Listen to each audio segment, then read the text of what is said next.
Welcome back, everyone. Today we're going to talk about Genesis 4, verse 21.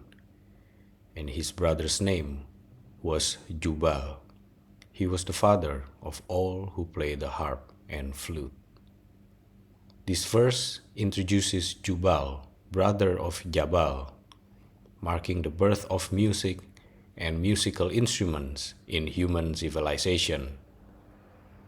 According to the Zohar and Midrash, this is not simply a cultural milestone, it is the channeling of human emotion and spirit into sound, but within the Canaanite lineage.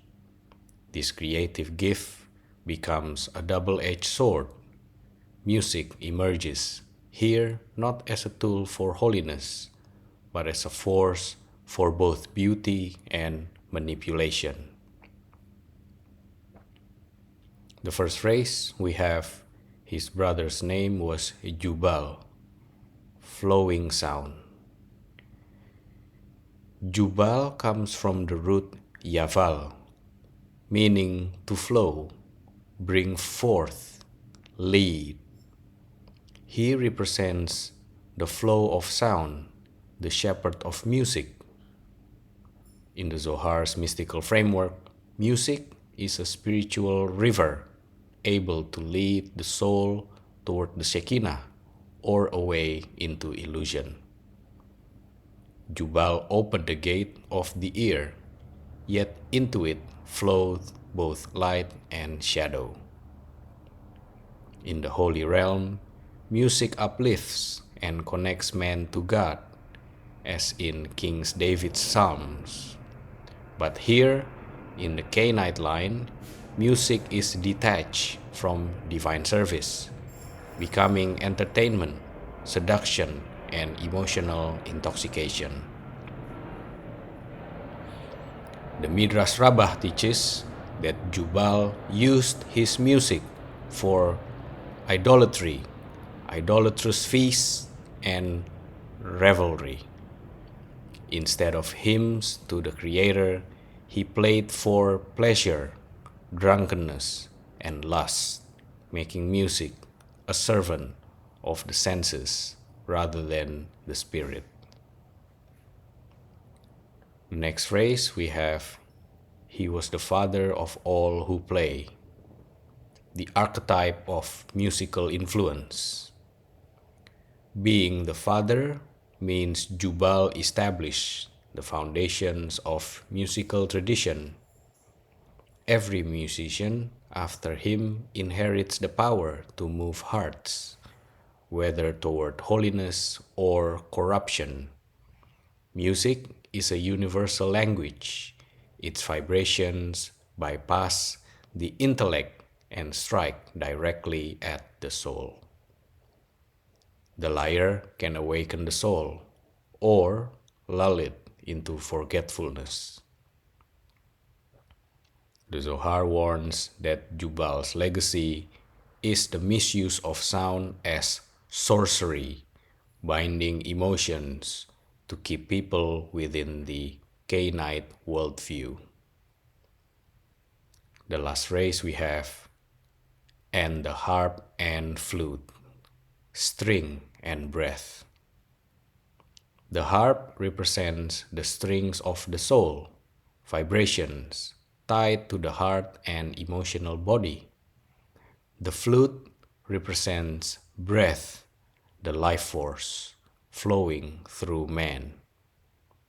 Together, they symbolize body and soul in harmony, but when used in impurity, they form body and soul in seduction. Midrashic tradition says Jubal's music could stir passions, incite dance, and prepare minds for idolatrous worship. His performances became a form of mass influence, replacing prophecy with entertainment. The Kabbalistic symbol behind the verse, the descent of art without sanctity. This verse represents the exile of art from its original purpose in the world of holiness.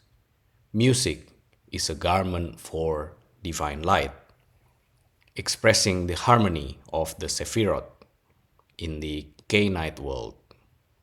Music becomes a garment for ego, a tool to magnify man's glory and mask his spiritual poverty.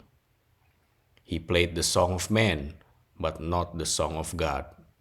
This is the spiritual danger of Jubal's gift. It demonstrates how a pure spiritual channel, such as music, can be bent toward corruption when detached from its source. To summarize, Genesis 4 verse 21 introduces Jubal, the father of music. The Zohar and Midrash Agada see him as the originator of human musical culture, yet his art is rooted in exile, beautiful, powerful, but not sanctified. The lesson from the verse: music is among the purest spiritual gifts, able to mirror the harmony of heaven. But when cut from its divine root, it can enthrall the senses while starving the soul. Jubal teaches that talent without sanctity becomes a siren song, sweet to the ear, but leading away from the light. That's it for today. Thank you very much for your donation. Be blessed, everyone, and I will see you on the next episode.